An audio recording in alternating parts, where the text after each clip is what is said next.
এর অঙ্গ হিসেবে প্রতি বছর দেশের সব রাজ্য ও কেন্দ্রশাসিত অঞ্চলের 14 বছর বয়সী 1,15,00,000 কিশোরীকে এই টিকা দেওয়ার লক্ষ্যমাত্রা নেওয়া হয়েছে।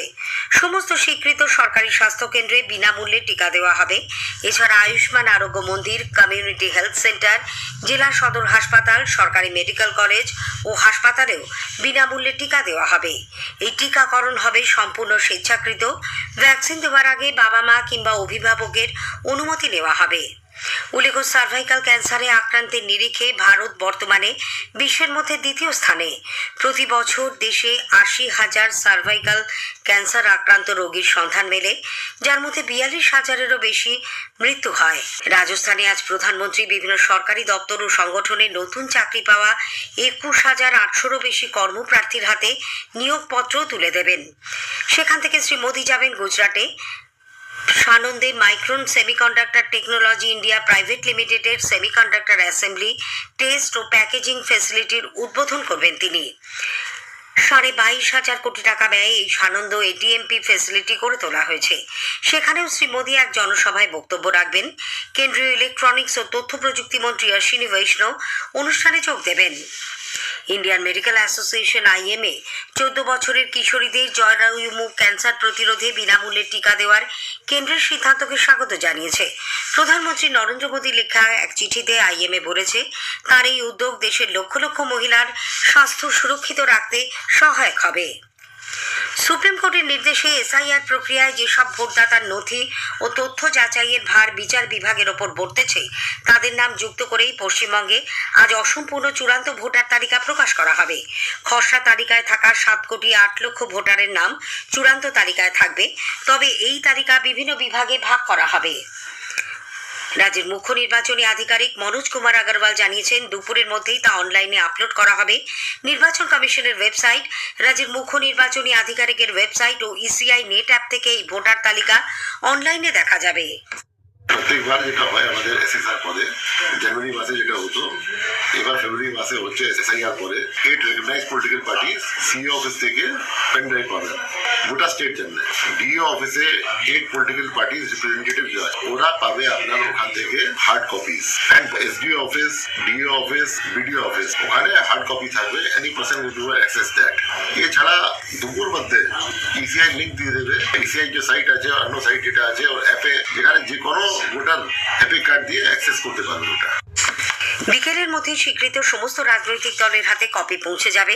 পাশাপাশি 2টো হার্ড কপি দেওয়া হবে জেলা নির্বাচনী আধিকারিকদের। তৃণমূল কংগ্রেস রাজ্যসভার আসন্ন নির্বাচনের জন্য প্রার্থীদের নাম ঘোষণা করেছে। দলের পক্ষ থেকে এক বার্তায় জানানো হয়েছে, সদ্য অবসরপ্রাপ্ত পুলিশ কর্তা রাজীব কুমার প্রার্থী হচ্ছেন। এছাড়াও তালিকায় নাম রয়েছে সঙ্গীত শিল্পী বাবুল সুপ্রিয়, অভিনেত্রী কোয়েল মল্লিক এবং সুপ্রিম কোর্টের আইনজীবী মেনকা গুরুস্বামীর। উল্লেখ্য, পশ্চিমবঙ্গের 5টি সহ 10 রাজ্যের 37টি রাজ্যসভা আসনে আগামী মাসের 16 তারিখে ভোট গ্রহণ। এজন্য ইতিমধ্যে বিজ্ঞপ্তি জারি করা হয়েছে। 5ই মার্চ পর্যন্ত মনোনয়ন জমা দেওয়া যাবে, ওই দিনই গণনা। এদিকে কেন্দ্রীয় প্রতিমন্ত্রী সুকান্ত মজুমদার বলেছেন, তৃণমূল কংগ্রেস কাকে প্রার্থী করবে তা তাদের নিজস্ব ব্যাপার, কিন্তু রাজীব কুমারকে প্রার্থী করা নিয়ে প্রশ্ন তুলেছেন তিনি। প্রাক্তন আমলা রাজীব কুমার, যিনি বাঙালি নন, তাকে রাজ্যসভায় পাঠানোর কথা তৃণমূল কংগ্রেস যখন বলেছে, তার মানে সারদা কাণ্ডে, লাল ডায়েরি এবং অন্যান্য ক্ষেত্রে যে ভূমিকা পালন করেছে তারই ঋণ শোধ করছেন মমতা বন্দ্যোপাধ্যায়। জানেন মমতা বন্দ্যোপাধ্যায় যে রাজীব কুমার যদি মুখ খোলেন তাহলে বিপদ। মুখ বন্ধ রাখার জন্যই এটা হচ্ছে পুরস্কার।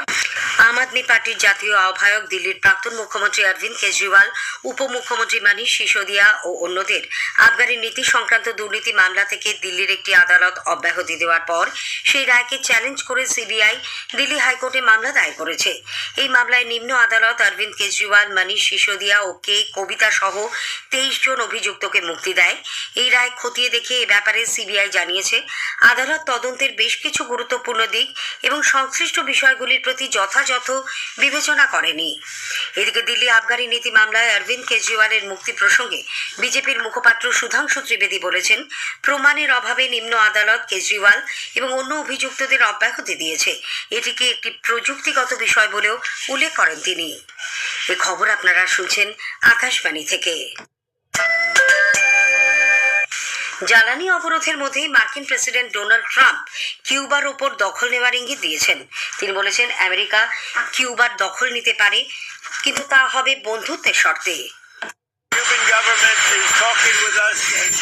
They're in a big deal of trouble, as you know. They have no money, they have no anything right now, but they're talking with us, and maybe we'll have a friendly takeover of Cuba. We could very well end up having a friendly takeover of Cuba. After many, many years, we've had a lot of years of dealing with Cuba. I've been hearing about Cuba since I'm a little boy, but they're in big trouble, and we could very well, something good, I think very positive for the people that were expelled or worse from Cuba that live here. You know, we have people living here that want to go back to Cuba, and they're very happy with what's going on. Trump প্রশাসন হাভানার communist সরকারের ওপর কঠোর জ্বালানি অবরোধের মধ্যে দিয়ে যে চাপ সৃষ্টি করেছে তার ফলে কিউবা গভীর অর্থনৈতিক সংকটে আছে বলে প্রেসিডেন্ট ট্রাম্প মন্তব্য করেন। উল্লেখ্য, জানুয়ারি মাসের শেষে এই দ্বীপরাষ্ট্রে জ্বালানি অবরোধ সংক্রান্ত প্রশাসনিক নির্দেশে স্বাক্ষর করেন তিনি। এদিকে কিউবার প্রেসিডেন্ট মিগুয়েল দিয়াজ কানেল স্পষ্ট জানিয়েছেন তারা আমেরিকার সঙ্গে যে কোনো বিষয়ে আলোচনার দরজা খুলে রেখেছে, কিন্তু চাপের কাছে কিউবা নতি স্বীকার করবে না।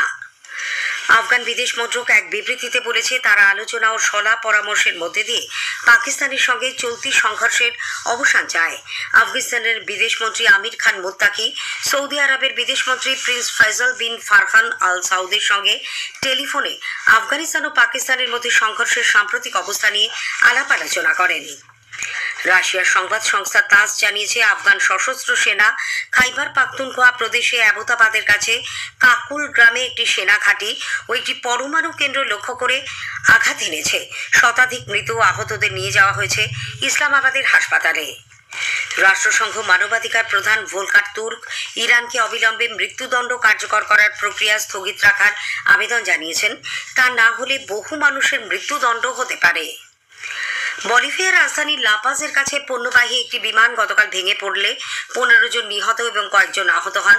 নিহতরা বিমানের যাত্রী কিনা সে বিষয়ে নিশ্চিত করে অগ্নি নির্বাপন সংস্থার প্রধান পাভেল টোভার কিছু বলেননি। আজ জাতীয় বিজ্ঞান দিবস।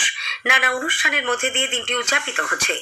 নোবেল জয়ী পদার্থবিজ্ঞানী সিভি রমনের রমন এফেক্ট আবিষ্কারের সম্মানে ও স্মরণে জাতীয় বিজ্ঞান দিবস পালিত হয়ে থাকে। এবছর বিজ্ঞান দিবসের মূল ভাবনা বিজ্ঞানী মহিলাদের অবদান, বিকশিত ভারতের অনুঘটক। বিজ্ঞান ও প্রযুক্তি মন্ত্রক এই উপলক্ষে বিজ্ঞান ভবনে জাতীয় স্তরের অনুষ্ঠানের আয়োজন করেছে। কেন্দ্রীয় স্বরাষ্ট্রমন্ত্রী অমিত শাহ জাতীয় বিজ্ঞান দিবসে বিজ্ঞানী ও গবেষকদের শুভেচ্ছা জানিয়েছেন। আইসিসি পুরুষদের টি20 বিশ্বকাপে আজ সুপার 8-এর গ্রুপ বির ম্যাচে পাল্লেক্কেলে আন্তর্জাতিক ক্রিকেট স্টেডিয়ামে পাকিস্তান শ্রীলঙ্কার মুখোমুখি হবে। খেলা শুরু সন্ধে 7টায়। এদিকে কলম্বোর প্রেমদাসা স্টেডিয়ামে গতরাতে সুপার 8-এর গ্রুপ বির ম্যাচে ইংল্যান্ড নিউজিল্যান্ডকে 4 উইকেটে হারিয়ে দেয়। খবর আপাতত এ পর্যন্তই। পরের খবর 10টা বেজে 10 মিনিটে।